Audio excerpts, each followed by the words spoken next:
అన్నగారు AMC chairman గారు విజయభాస్కర్ గారికి, మాజీ సర్పంచ్ దొడ్డ ఏడుకొండల గారికి, అలాగే మిత్రులు పాల్కొల మండల టీడీపీ అధ్యక్షులు పాముల రజనీ కుమార్ గారికి, జనసేన అధ్యక్షులకి, అలాగే వేదిక లంఘించిన డిఈ ఏఈ అందరికీ, అధికారులందరికీ, అలాగే వేదిక ముందున్న మరి హనుమాన్ నగర్ ప్రజలందరికీ కూడా ప్రత్యేకమైన ధన్యవాదాలు తెలియజేసుకుంటున్నాను.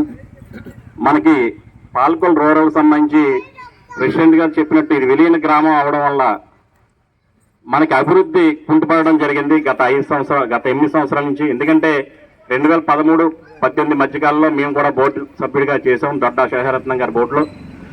అప్పుడు మొదటిసారి ఎమ్మెల్యే అయిన మన రామానాయుడు గారి సహకారంతో మరి 8 కోట్ల రూపాయల నిధులు తెచ్చి ఈ గ్రామాన్ని అభివృద్ధి చేయడం జరిగింది. తర్వాత వచ్చిన 5 సంవత్సరాల్లో వైసీపీ గవర్నమెంట్ రావడం వల్ల అభివృద్ధి కుంటుపడడం జరిగింది. ఎందుకంటే మనకి ఎన్ఆర్జీఎస్ నిధులు కానీ 14-15 ఫైనాన్స్ నిధులు కానీ ఏది కూడా రాకపోవడం వల్ల ఎటువంటి పనులు చేయలేని పరిస్థితిలో ఈ గ్రామం వెనుకబడిపోయింది. ఎందుకంటే దీనికి కూడా ప్రత్యేక ఎలక్షన్ జరిగితే కనుక మనకి నిధులు రావడం జరుగుతుంది, అభివృద్ధి చేయడానికి అవకాశం ఉంటుంది.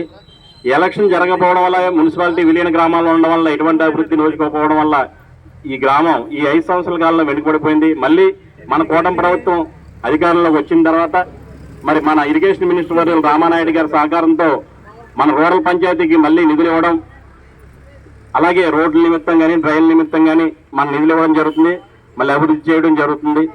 అలాగే మరి కరెంటు సంబంధించి కరెంటు కష్టాలు మనకి రూరల్లో మరి సమ్మర్ వచ్చిందంటే ఫ్యాన్ కూడా తిరగలేని పరిస్థితిలో చాలా దుర్భర పరిస్థితులు అనిపించే వాళ్ళం.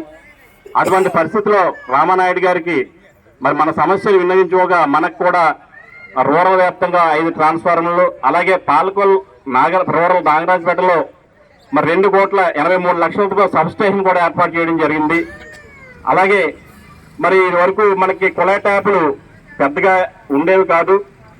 2013-18 దొడ్డ శేషరత్నం గారి బోర్డులో మేమందరం కూడా ప్రతి ఇంటికి కూడా వాటర్ ఇవ్వాలనే ఉద్దేశంతో మరి ఆ రోజు పంచాయతీలో తీర్మానం చేసి ఓవర్ హెడ్ ట్యాంకులు కట్టడం, ఇంటింటికి కుళాయి కనెక్షన్లు ఇవ్వడం జరిగింది.